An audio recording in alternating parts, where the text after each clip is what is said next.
first of all, you have to understand that I look younger than I really am.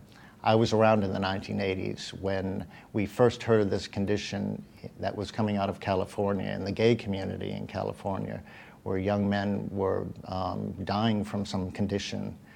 But I lived on the East Coast, and that was happening thousands of miles away.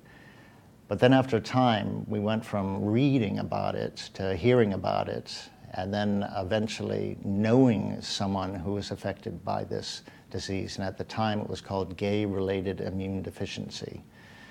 And then in time, it was friends were being affected by it, and even people that I had dated.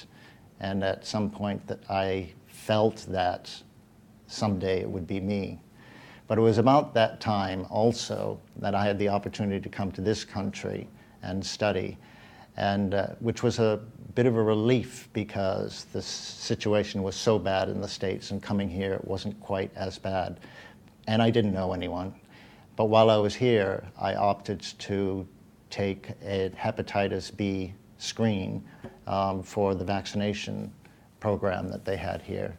And it was at that time that it was discovered abnormalities in my blood. And I was called in again and told that there was a good chance that I had HIV.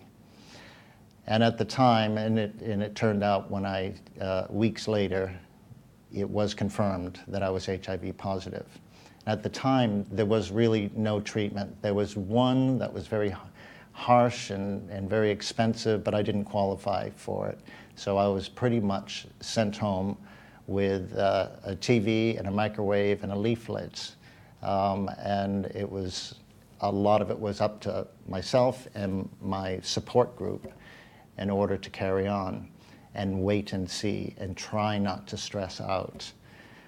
But what came with the diagnosis then was the beginning of an era of fear and illness and the fear of death and a lot of losing.